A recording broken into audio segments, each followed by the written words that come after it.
أعوذ بالله من الشيطان الرجيم بسم الله الرحمن الرحيم الحمد لله رب العالمين والصلاة والسلام على رسول الكريم وعلى آله وصحبه أجمعين. Welcome back, brothers. Session number 6 of Fiqh for your level, and we discussed zakat. We talked about definition, rulings, benefits, shurut, recipients of zakat, forms of wealth on which it is due, and so on.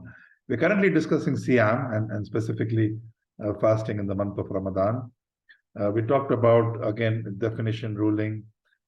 We said it is to abstain, the Lughat al-Arabi amana, and the linguistic or the istilah meaning is a way of worshipping Allah by intentionally abstaining from food, drink, sexual intercourse, and other things that break one's fast from dawn to dusk. Now, we talked about this.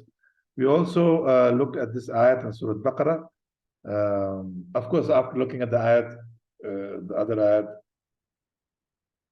Ya ayyuhalladhina amanu kutiba alaykum as-siyam. Yeah, we talked about this ayat and why it is and how it is a dalil that fasting is mandatory. This is the other dalil. Shahru Ramadan allazi unzila fihi al-Quran hudan lin-nasi wa bayyinatin min al-huda wal-furqan faman shahida minkum ash-shahru falyasum. So the one who witnesses this month should fast. Yeah, so we saw these two evidences, and there are many more. And of course, it's a pillar of Islam, so it becomes obligatory automatically. And we said the one who denies the obligation of Islam, of Siyam, he is out of the fold of Islam.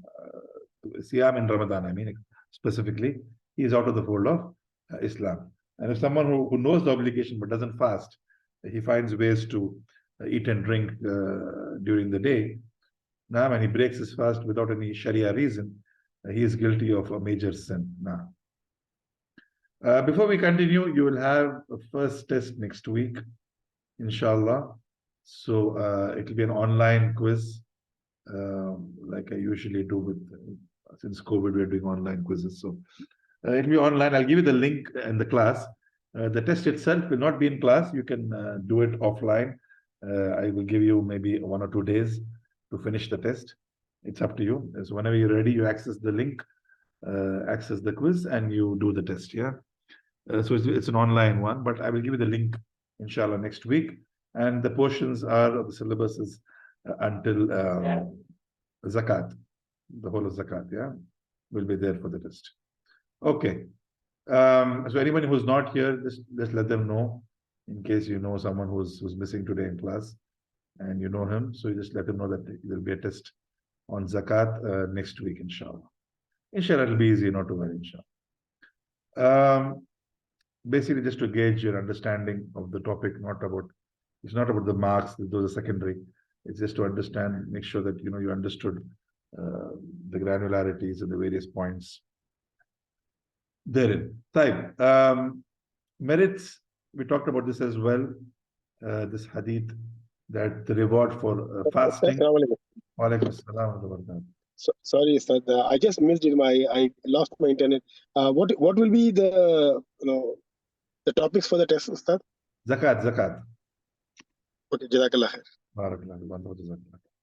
Okay, so the ajr, is for Siyam, like we said, is something which Allah subhanahu wa ta'ala has kept for himself, and he will reward it as he wishes, depending on the person's ikhlas, his niyyah, his manhaj of fasting, and so on.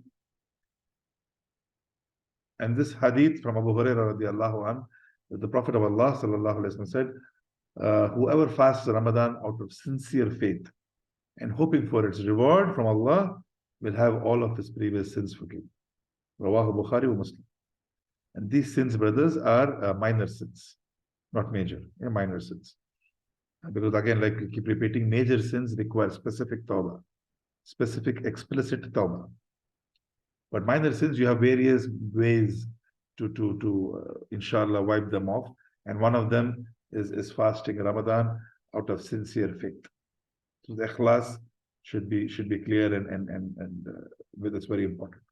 Also from Abu Hurairah radiallahu anhu, that when Ramadan begins, the gates of Jannah are opened up and the gates of hellfire are closed, and the shayateen are chained. And also we saw this last week. Like zakat, we saw this as well last week, that the most important reason we fast is that it is an act of obedience. Everything else is secondary, and though it's important, but especially in dawah you can use it. But otherwise, for a Muslim, the main reason he fasts is that Samyana wa atana, I hear and I obey. Again, likewise, social benefits, everybody's fasting, equality, unity amongst the Muslims. You help out each other. Iftar, you provide iftar to the poor, for example. And the zakat al-fitr as well towards the end, which you can do. And these are some medical benefits probably. But again, that's not the reason we fast. The niyyah should be to please Allah subhanahu wa ta'ala. This is secondary. So this is something which will, inshallah, your body will benefit, of course. But the main reason, the niyyah should be not for this.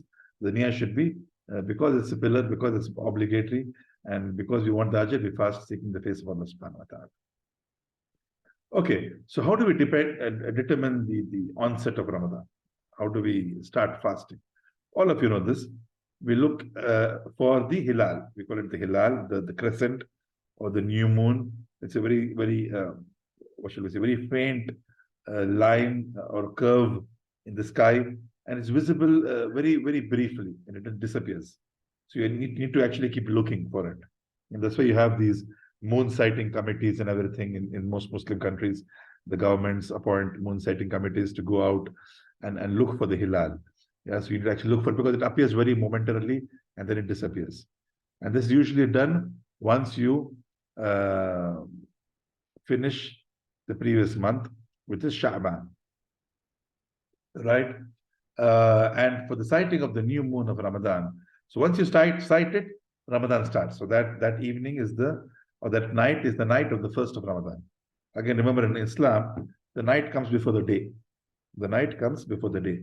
So today is already the night is started here. So the night of the 12th of Rabiul Awwal has started. The day is going to come tomorrow, but the night has started. Okay. So in Islam, the night comes before the day. So when you see this, and even one just trustworthy Muslim is sufficient to start the Ramadan. So once he sees the moon, he goes and informs the authorities, the Qadi, or the Amir, whatever is the governor or his office, whatever is the channel in different countries, he informs them. And if he's a just Muslim, they accept it, inshallah, and Ramadan starts. So even one rightful Muslim is sufficient. In terms of Shawwal, in terms of stopping fasting and starting the next month, you need to have two rightful Muslims to sight the new moon of Shawwal. Let's say you can't see the new moon. Okay, it's cloudy, whatever. So you've been looking for it at Maghrib time, you couldn't see it. What do? You complete the month of Sha'ban. And as Rasulullah said, sallallahu alaihi wasallam, the month has 29 or 30 days. So there's no 31 days in the Hijri calendar. Yeah. So we follow either 29 days or 30 days. So Sha'ban, let's say today is 29th of Sha'ban. I waited for the moon. I couldn't see the moon. So what do? We finish the 30th day of Sha'ban and then we start fasting. Okay. And next day, maybe you see the moon and you say, hey, this moon looks a day old. It's okay. No problem. Because it's Allah who brought the clouds to cover the moon. You see? So it's a test from Allah subhanahu wa ta'ala. So you need to complete Sha'ban, 30 days, and then fast. Let's say today is 30th of Sha'ban. Today is 30th of Sha'ban. And I couldn't see the moon. I couldn't see it yesterday. I couldn't see it today. Even then, I start Ramadan tomorrow. Because the month has only 30 days. Yeah. And Sha'ban has finished 30 days. Clear? Right. Shurut and Ahkam, so pillars, simple, only two. One, the first pillar is niyyah. You have to have an intention. And we're talking about Ramadan fasting. Ramadan fasting. We'll come to Nafil fasting. I'll discuss that as well. But for now, just keep in mind Ramadan fasting. And the second one is abstention. The Siyam itself. Yeah.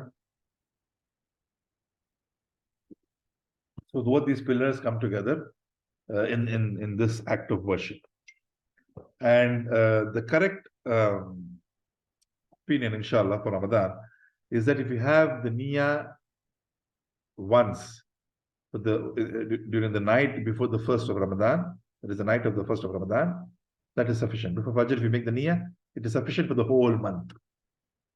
unless you break your fasting. Let's say you're traveling, which is allowed, so you can maybe you break for 2 or 3 days. But the sisters, they break for 5, 6, 7 days, whatever, yeah, because of their height. In this case, once you start fasting again, you renew your intention. You make the intention again. But otherwise, if you're going to fast the whole month consecutively, inshallah, bismillah, one niyyah is sufficient for the whole month. Made before Fajr on the night of the first of Ramadan.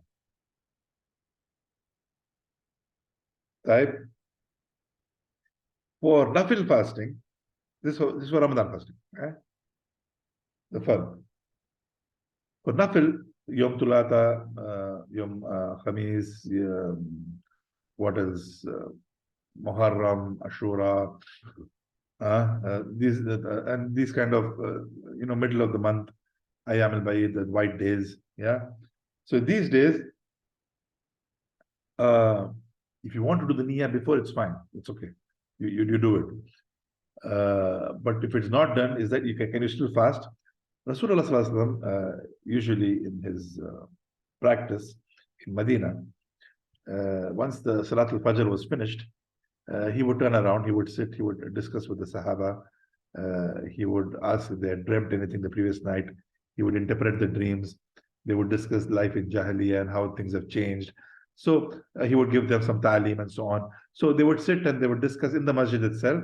And then after the sun has risen, a spear's height, he would pray Salat al-Duha and then he would go home. Right? This was his usual practice. And once like this, he finished and he came back home to Aisha radiallahu anha.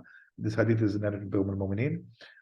She said, Rasulullah came in and she asked Aisha, is there anything to eat? This was not Ramadan. This was not the month of Ramadan. He asked, is there anything to eat, Ya Aisha? She said, nothing, Ya Rasulullah. Subhanallah. The house of the Messenger of Allah, and there is nothing to eat. So he said, Sallallahu Alaihi Wasallam, then I am fasting today. So now, what do we understand from this hadith? Rasulullah Sallallahu Alaihi Wasallam, he made his niyyah after the sun has risen. He prayed duha, he went back home, then he made his niyyah because there was nothing else to eat in the house. This was a nafil fasting. So from this, the scholars say, for nafil, you can make the niyyah even after the sun has risen, provided you do not do anything or you have not done anything to break the fast since dawn. In this case, Rasulullah did not do anything to break the fast since dawn. So he said, today I'm fasting. You get the point? So that's for nafil fast. Isam Zahir, tafaddal. Assalamu alaikum, Ustad. Walaikum assalam wa rahmatullahi wa barakatuh. Ustad, I just wanted to ask that, okay, we do the niyyah for the nafil siyam anytime. But what about if one needs to break the nafil siyam? Then what's the condition for that? Can he do it anytime or he has to complete it? It's obligation for him. Yeah. So we're going to come to breaking the fast. It's coming, inshallah.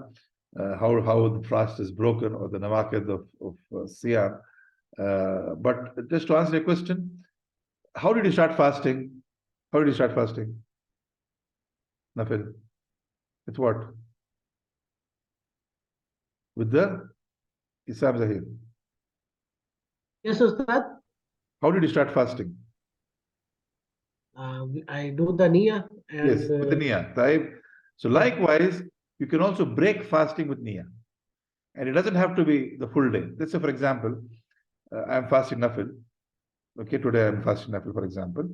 And Brother Isam Zahir, he invited me to his house for lunch. Okay, because it's not Ramadan, it's nafil fast. Now, as we know, one of the rights of a Muslim upon another Muslim is that when you're invited for a walima or a feast or lunch or whatever like this, you accept, you go. Yeah. So I go to his house. Now I have two options. I can honor the host, who was Isam Zahir in this case, and I break my fast and I eat because he's prepared all this food for me. Or I tell him I'm fasting for him. Now, usually I would take the first approach because it's nafil. I can always do it later. It's not a big deal. And I want to honor my Muslim brother. I want to fulfill his right upon me by accepting the invitation. So you can break the fast, no problem, inshallah. It's nafil, you can break it. And you can break it with the niya, you can break it by drinking water, it's up to you. Wadah, clear? Jazakallah khair, Ustad. So when are you inviting me to your house? Okay.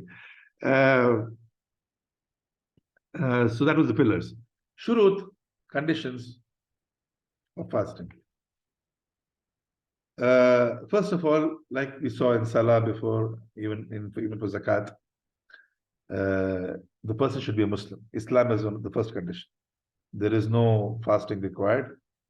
For a non-Muslim, yeah, he may fast, but he is not going to get any ajr, because he has not fulfilled the first pillar.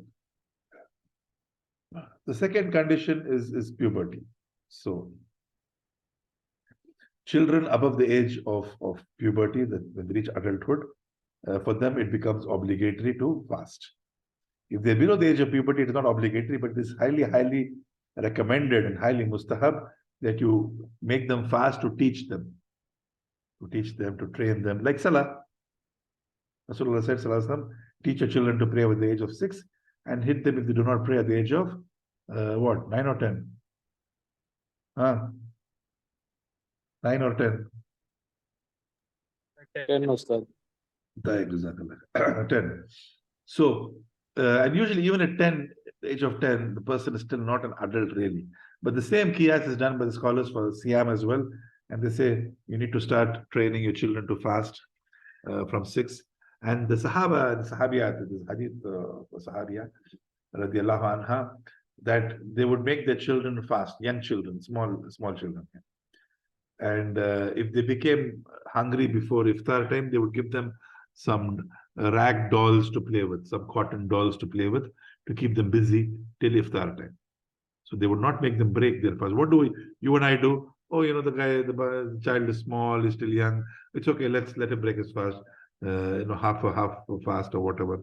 In Ramadan, yeah. So Sahabiyat and the Sahaba, they would not do this.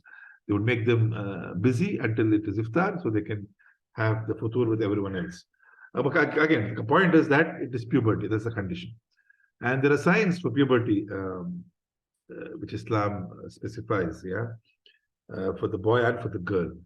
Do I have a slide on that? No, I don't have a slide on that.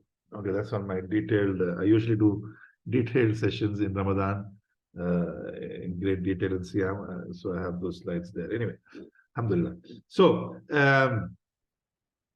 for the boy or the girl, yeah, the appearance of coarse pubic hair. The pubic area, coarse, which means rough, coarse pubic hair. Okay. The appearance of wet dreams, both for the boy and the girl. Appearance of wet dreams. This is another sign. And if these do not happen, for the boy, scholars differ depending on the madhab you follow. But it's in the range of, let's say, 13 to 15, usually 14 or 15. If he hits this age, even if he doesn't have wet dreams and he doesn't have coarse pubic hair, he needs to start fasting because he's considered an adult. For the girls, they have an extra sign, which is the start of their monthly cycles, the haid. That means she's become an adult. And if any of those three does not happen for her, for the girls, it's usually 11 to 13, approximately 12 or 13, when she hits that age, in the Hijri calendar, not in the solar calendar, in the Hijri calendar. 12 or 13, she now is an adult and she needs to start fasting. Clear? Number 3 is that the person should be sane. So he should be in a sound frame of mind, a sane frame of mind. There is no siyam required from a mentally challenged person or the elderly who cannot fast for various reasons. And that brings us to capability. Capability is that the person should be capable. What does it mean? Sometimes the person is sick. Now, sickness can vary, right? A person can have a cold, he can have a little cough, a small virus, and he says, oh, I have a headache, I can't fast. No, this is not a Sharia reason to break the fast. So someone who's seriously sick, yeah, and he cannot, and doctors advise that he should break his fast.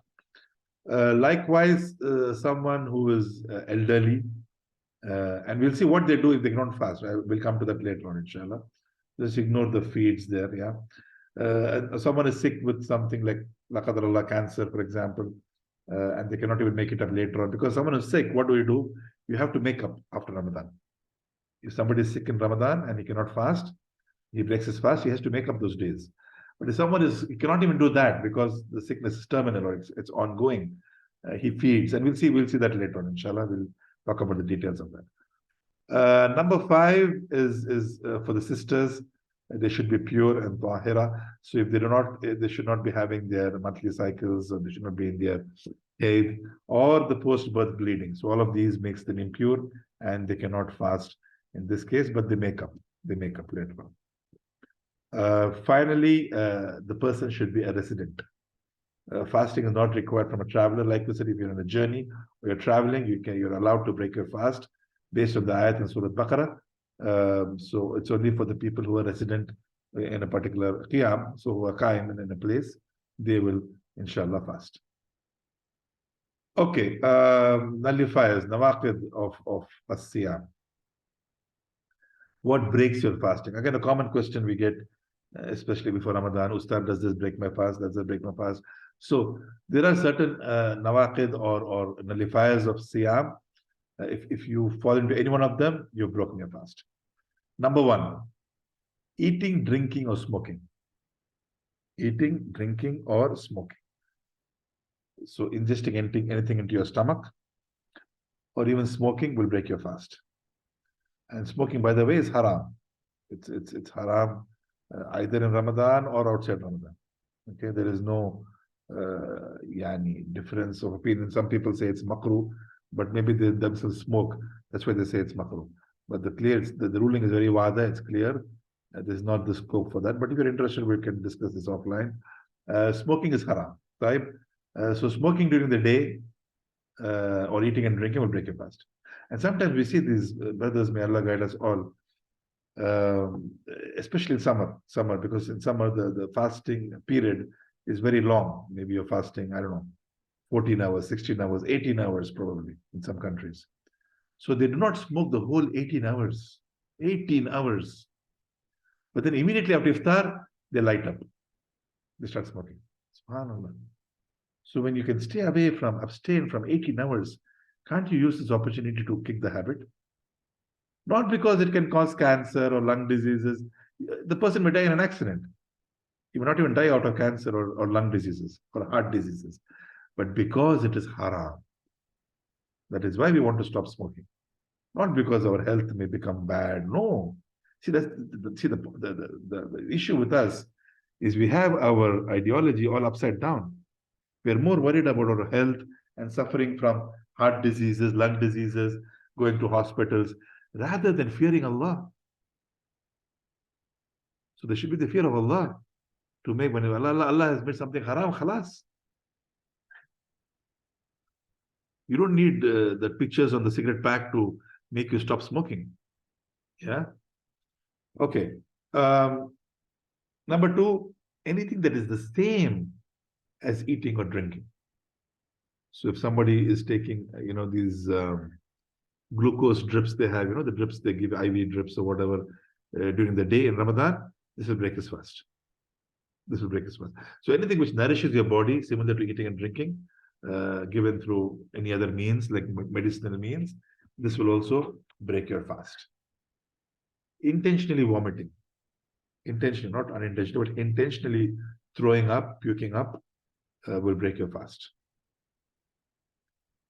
Taking out blood in large amounts, like blood transfusion during the day, for example, or la qadrallah, somebody had an accident, la qadrallah, and he's losing a lot of blood. This will break his fast in Ramadan if it's during the day. But if somebody, let's say somebody's cutting onions or chopping, I don't know, tomatoes in the kitchen, and there's slight, slicing of the finger and a small amount of blood comes out, this is fine. This will not break the fast. This is okay, inshallah. In large amounts. Cupping, hijama, better to avoid and do it after iftar. Number 5, specifically with sisters, is again menstruation, haid, post-birth bleeding, postpartum bleeding. All this will break their fast. And that's maruf, it's known amongst the sisters. Sexual discharge. I put 6 and 7. Okay. Sexual discharge is different from intercourse. Here, what we mean is that the money, the semen coming out, either due to the secret habit or anything else, or desires and touching it provocatively, and the sperm comes out, this will break your fast. And the secret habit, masturbation, is haram anyway. It's haram. Okay, and you have today some people who come and say it is okay, and subhanallah. Anyway, that's again a different topic. We don't want to get into it. But it is clearly haram. There is no doubt in this. Rasulullah's hadith is that if the youth cannot fast, sorry, they cannot marry because of the capability, whatever, financial or whatever, what should they do? They should fast. Billah, not go and do the secret habit. Subhanallah. Astaghfirullah. Anyway, so this will break your fast during the day. Okay. Sexual intercourse is separate because this is something which is halal usually to approach your spouse. But during the day, they should avoid it because this will break the fast. And the kafara, the expiation, is very severe for this, very severe, as we will see inshallah. So especially the newly married couples, it's best, that they avoid, because see, kissing, touching, this will not break the fast. But sometimes these things, especially for people who who cannot control their desires, like newly married couples or anyone who has a high desire, in his body, it's best he avoids even kissing and touching because that can lead to sexual intercourse. You see? But otherwise, generally kissing your wife, the wife kissing the husband, or touching, caressing, this will not break the fast. As long as you can control yourself. And finally, intending to break the fast. Like what the brother asked earlier in the question. You start fasting with the niyyah. You can also break your fast with the niyyah. So let's say, for example, I'm traveling back home from the office. It's Ramadan. And I hope to reach home by iftar. So I'm driving and there is traffic, very bad traffic. Usually iftar time there is very bad traffic. But let's say I get stuck in traffic. Now there's nothing I can do. I'm stuck in the middle of the freeway. There's no bakala, there's no supermarket. I don't have water in the car. I don't have dates in the car. Nothing, absolutely nothing. And I hear the adhan. What do? Do I have to wait to go back home maybe after half an hour, 15 minutes and then break my fast? No, you should not do this because it is not allowed to delay breaking the fast. So what do? You break with your intention. As you started fasting with the intention, you break with the intention. So just the niyyah of breaking the fast will break your fast. Wada, clear? Type. Any doubts here, brothers?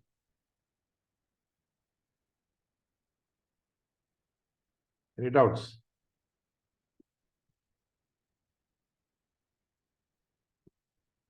No questions? Clear? Wada? Are you all there or you left for dinner or something? Okay, okay.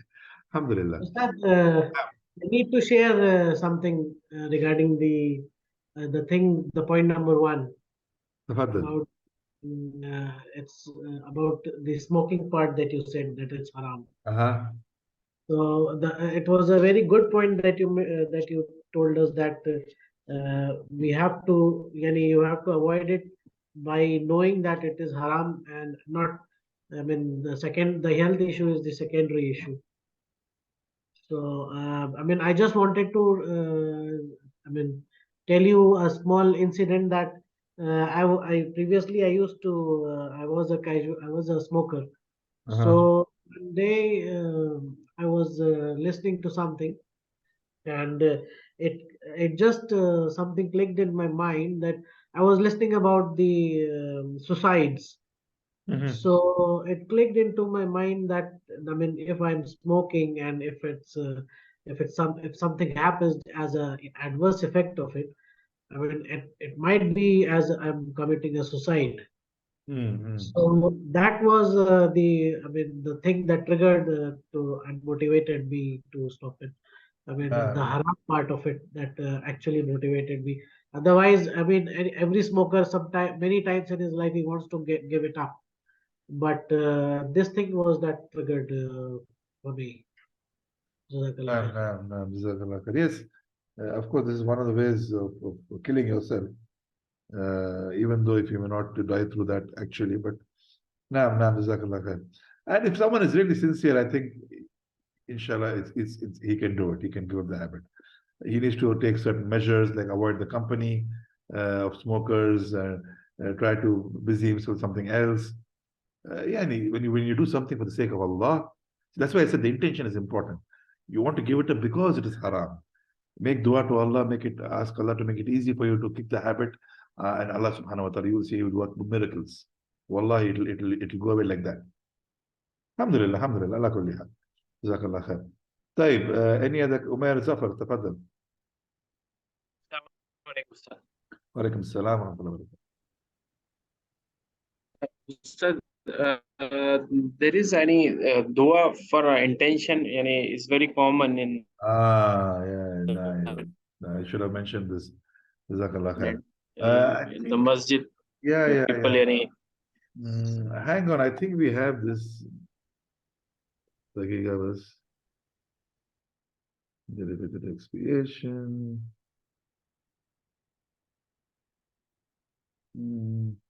Yeah, I think it's coming, but just to address your question, inshallah.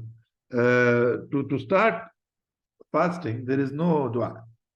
There is no dua you need to say, okay, I am fasting this month of Ramadan, 1445 Hijriya, in Riyadh, in this house, with my family, for the sake of Allah. There is nothing you say verbally.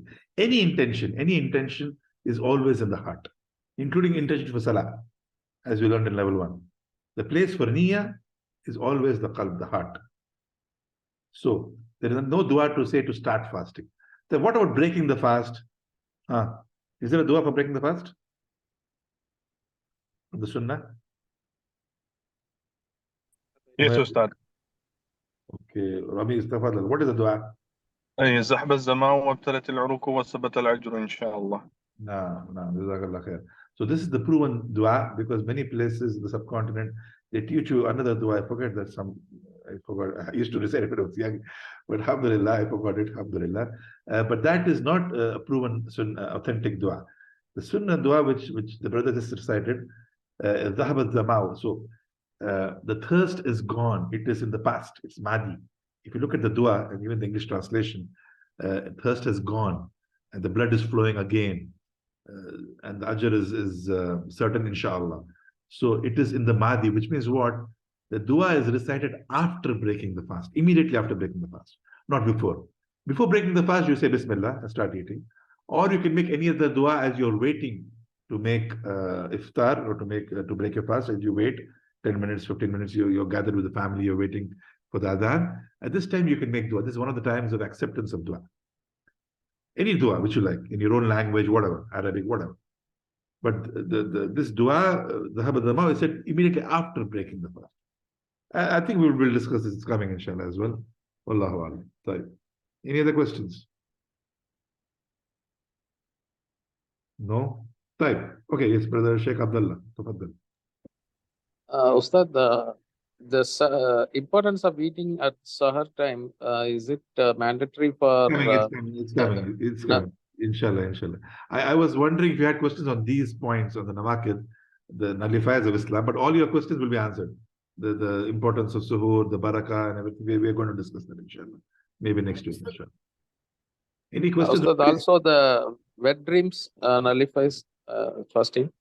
Okay, good question. We said sexual discharge, number 6, nullifies fasting.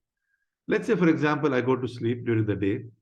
I went to work, I came back tired, it's very hot, and I want to take a nap. Jais, it's allowed, it's permissible. I still have maybe 1 hour for iftar. So I go to sleep. During sleep, I get what we call a wet dream. And all of you know what is a wet dream, right? Inshallah. So you have emission of semen, of money, during sleep. Now, does this break your fast? No. Why? Because Rasulullah said, sallallahu alaihi wasallam, in the hadith, that the pen is lifted on 3. The recording pen, the angels who are recording our deeds, this pen is lifted. It's not recording for 3 kinds of categories of people. 1, the people who are mentally challenged because they don't know what they're doing. 2, the people who are asleep until they get up, because when you're sleeping, you don't know what you're doing. You don't have control over yourselves. And what is the third one? The persons who are dead. Dead? No, yeah, Sheikh. Debt is khalas. Debt is the accounting is finished. I mean, the Majnoon. huh? Majnoon.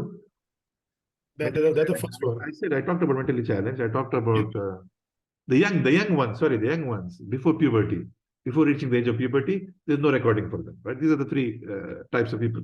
So when you're asleep and you have a wet dream, you're not in control of this. You did not do this intentionally, so there is no issue. Inshallah, you continue fasting, but of course you have to make ghusl before making salah, maghrib salah, whatever. You have to have ghusl. But otherwise, you continue fasting. You do not repeat the fast. You don't make up the fast. Your fast is valid, inshallah. Wallah. Right? So, in terms of the nullifiers, yes, sorry. Sorry. Yes. Sorry, in the last slide, 8th one, that intending to break the fast, it's only valid for the while during the break time, right? I mean, during the daytime, like sometimes you are so thirsty that you feel like breaking it, but the intention is not to break it. That will not break the fast, right? That's what it means. The last point. You see, it doesn't mean only at iftar time, but rather any time during the day. If you have the niyyah of breaking the fast, see, the niyyah is a very certain niyyah. The example you gave, you feel thirsty. Everybody feels thirsty. Yeah, the first few days of Ramadan, you feel thirsty, but you don't have the intention to break it, do you? You don't have. You're feeling thirsty. You know you cannot drink water. You continue fasting. The intention to break the fast is not there. So if you have the niyyah of breaking the fast, you have okay, I want to break my fast. Now the niyyah is there. Now that will break your fast. Anytime during the day. You get the point? Got it. Yes, Well, yes. Thank you. Allah. Ustad, I have one question Ah. about the second point. For example, if someone takes injection or inhaler, what is the ruling in that case? Right. So if the injection is something which nourishes you, this will break the fast. But if the injection is a medicine, which is like for healing, inshallah, for the will of Allah, this is inshallah is okay. The scholar says it's fine. Inhalers, it depends on what kind of inhaler you're talking about. If the inhaler is going to put some material into your stomach, like those, what do you call those, for asthma, and some people have these ventricular inhalers, I think they call them. They put it into the mouth and they depress the canister. So there is some material going into your throat and into the stomach. This will break the fast. This will break the fast. But if it is any other inhaler, I don't know, only in the nose a little bit, or like Vicks or something, as long as you don't take it into your throat, this is okay. You feel? That's why Rasulullah said in the hadith, if you remember, the hadith of wudu, when making wudu, he said exaggerate of taking the water into your nostrils, except when you're fasting. Because when you exaggerate to take water into your nostrils while fasting, it can get into your throat and your food pipe and your stomach, and you may break your fast. You see? So it depends on the inhaler you're using and what you're using for. Likewise, for blood tests, if you want to do a blood test, we are talking about point number 4. If it's a blood group test, are you B positive, B negative, O positive? They take a small drop of blood. That's okay, inshallah. But if they want to take a test tube of blood, 2 test tubes of blood, 3 test tubes for a huge list of tests, la qadar Allah, it's better to wait and do it after iftar. Unless it's a life-threatening situation. If you can't do it, then the person will die. In this case, it's allowed, but you make up the fast. But otherwise, no, you wait until iftar, inshallah, and do it after iftar. Wada, clear?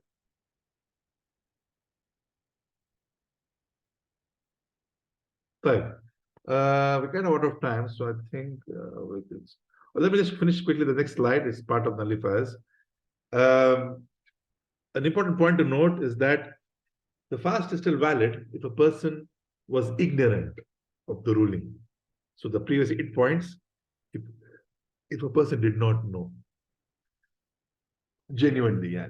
But the point is, brothers, like we said, this is ilm, knowledge, which is obligatory on everybody. Why? Because everybody fasts at least once in a year, Ramadan. So how can you start fasting without knowing what breaks your fast? Like many Muslims today, subhanAllah, they get married without knowing what constitutes a divorce.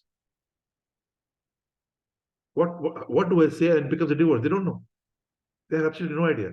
But they get married because they think marriage is a Hollywood, Bollywood song and dance sequence. Subhanallah. So likewise, before you enter the salah, you should know what breaks your salah. Before you start fasting, you should know what breaks your fasting. So those 8 points should be known to each and every one who's fasting. But in spite of all of that, just for the purpose of academics, if a person is genuinely ignorant, he is excused, because being ignorance is a valid reason for excuse. Or he forgot. Rasulullah said, if you by mistake or forgetfully eat something, continue your fast, because it is Allah who gave you that risk. So let's say it's the 1st of Ramadan. So I've been eating the whole of Shaban. And suddenly, I saw some date and I put it into my mouth. I didn't realize. It was unintentional. I forgot I'm fasting. Do I have to put my fingers inside and throw it out? That will break my fast anyway. No, you just continue fasting because this was unintentional and forgetful. Wada, or under gunpoint, you're forced to break the fast. Then you're excused.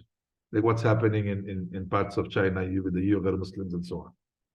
And this is a life and death situation I'm talking about, right?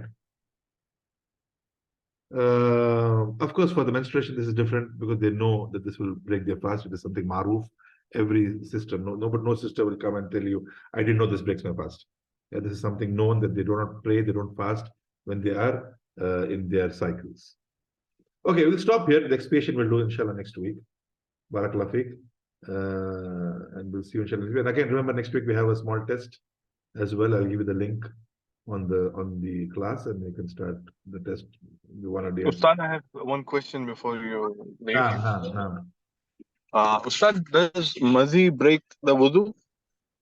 Madila. Wudu, sorry. You're talking about wudu? Yes. Okay, wudu, yes, we talked about it, this level 1. Anything coming out of your private parts will break your wudu. Madhi, mani, anything coming out of your private parts. And if it's on your clothes, madhi, do we need to wash that or? Okay, madhi is impure. Madhi is impure.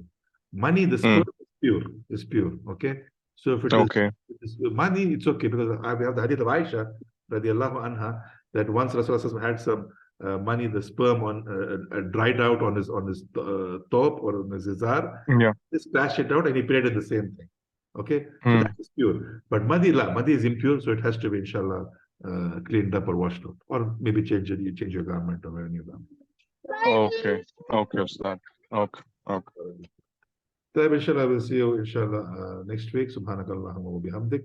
Ashhadu an la ilaha illa anta astaghfiruka wa atubu ilayk. Akhir ad-da'wana anil hamdulillahi rabbil alamin. Assalamu alaikum wa rahmatullahi wa barakatuh. Wa alaikum assalam.